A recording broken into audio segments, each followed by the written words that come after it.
வணக்கம் மக்களே, இது ஆச்சரியங்களின் அணிவகுப்பு 12 டக்கர். தமிழ்நாட்டோட மிகப்பெரிய அடையாளத்துல ஒன்று கன்னிமரா லைப்ரரி. அதை பத்தின 12 டக்கரான தகவல்கள் உங்களுக்காக.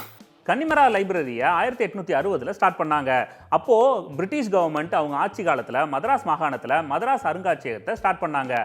அப்போ இது கேப்டனாக இருந்த ஜூன் மெட்சல் அப்படின்றவர் ஒரு சின்ன பகுதியாக இந்த சின்ன நூலகத்தை ஸ்டார்ட் பண்ணாரு. அது இன்னைக்கு பார்த்தீங்கன்னா உலகமே வியந்து பார்க்குற அறிவு ஆலயமாக இருக்கு. இங்கிலாண்டோட எய்லிபெரி காலேஜில் பார்த்தீங்கன்னா நூற்றுக்கணக்கான புத்தகங்கள் தேவைக்கு அதிகமாக இருந்திருக்கு. அதை மதராஸ் மாகாணத்துக்கு அனுப்பியிருக்காங்க.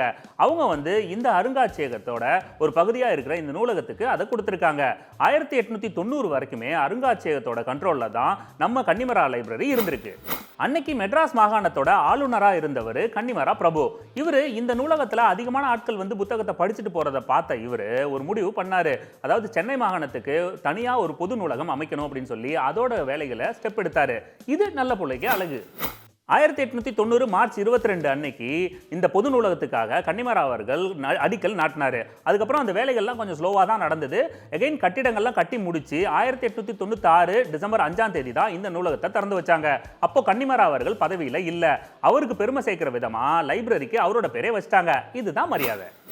சென்னையில் ஃபேமஸாக இருக்கிற சென்ட்ரல் ரயில்வே ஸ்டேஷன், லா காலேஜ், ஹைகோர்ட்டு, மியூசியம் இது எல்லாத்தையும் டிசைன் பண்ணி கட்டி முடித்தது ஹை இர்வின் அப்படின்றவர். இண்டோசாசானிக் அப்படின்ற பேட்டர்னில் தான் இந்த டிசைன் எல்லாமே பண்ணியிருப்பாரு. அதே மாதிரி தான் கன்னிமரா லைப்ரரியும் இவர் கட்டி முடிச்சாரு. இண்டோசாசானிக் இதை பற்றி நம்ம ரிப்பன் பில்டிங் 12 டக்கர் பற்றி பேசியிருக்கோம் இல்லையா, அதில் இருக்குது, யூடியூப்பில் பாருங்கள். கன்னிமரா நூலகம் பார்த்தீங்கன்னா அப்படியே நேச்சரோட கலந்த மாதிரியே இருக்கும். இதோட மேற்கூரை, தூண்கள், அதோட புக்கு வைக்கிற செல்ஃபுகள், அது இல்லாமல் நம்ம உட்காந்து படிக்கிற டேபிள், சேர் எல்லாமே பார்த்தீங்கன்னா இலைகளோட பூக்கள் பின்னி இருக்கிற மாதிரி அந்த கான்செப்ட்ல தான் பண்ணியிருப்பாங்க. வாசகர்கள் உட்காந்து படிக்கிற அந்த மேஜை கூட வட்ட வடிவில் இருக்கும். இந்த டோட்டல் பில்டிங்கு பார்த்தீங்கன்னா ஒரு ஹாஃப் சர்க்கிளில் இருக்கும். சூப்பராக அமைச்சிருப்பாங்க. உள்ளே போகும்போதே நமக்கு வேற ஃபீல் வரும். கன்னிமரா கட்டிடத்தில் தான் 1905 வரைக்குமே சென்னை இலக்கிய சங்க நூலகமும் 1928 வரைக்கும் மெட்ராஸ் யூனிவர்சிட்டியோட லைப்ரரியும் அங்கே இயங்கிட்டு இருந்திருக்கு. அதுக்கப்புறம் கொஞ்சம் கொஞ்சமாக புக்ஸ் எல்லாம் அதிகரிச்சோன்னே இது மாதிரி பிரித்து எடுத்துட்டாங்க. இப்போ பார்த்தீங்கன்னா எந்த துறையில் எந்த புக் வேணுனாலும் அங்கே கிடைக்கும். அந்த அளவுக்கு வளர்ந்துருக்கு. கன்னிமரா லைப்ரரியில் 1939 வரைக்குமே புக்ஸ் எல்லாத்தையுமே அலமாரியில் வச்சு அதை லாக் பண்ணி வச்சுருப்பாங்க.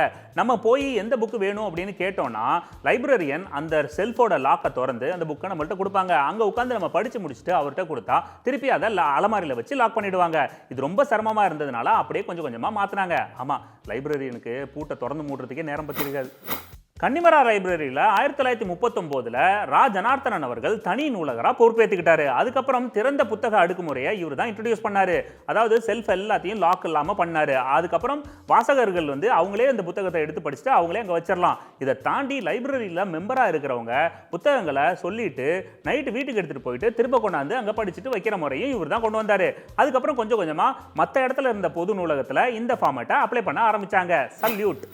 இந்தியன் ஹிஸ்ட்ரியிலேயே பப்ளிக் லைப்ரரிக்குன்னு சட்டம் தமிழ்நாட்டில் தான் முதல்ல கொண்டு வந்தாங்க.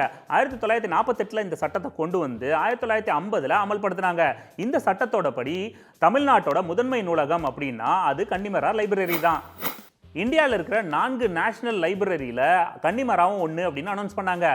ஐநா, யுனெஸ்கோ, ஆசிய வளர்ச்சி வங்கி இதுலேருந்து வர பப்ளிக் ரிலீஸ் எல்லாமே இங்கே கிடைக்கும் அப்படின்னு சொல்லிட்டு ஒரு தகவல் பெட்டகமாக கன்னிமரா லைப்ரரியை இன்ட்ரடியூஸ் பண்ணியிருக்காங்க. கன்னிமரா பப்ளிக் லைப்ரரி 1974 கட்டப்பட்ட அந்த பில்டிங்கில் தான் இப்போ வரைக்கும் இயங்கிட்டு இருக்கு. கிட்டத்தட்ட 125 வருஷத்துக்கும் மேலே ஒரு பழமையான நூலகம் அப்படின்ற பேர் இதுக்கு இருக்கு.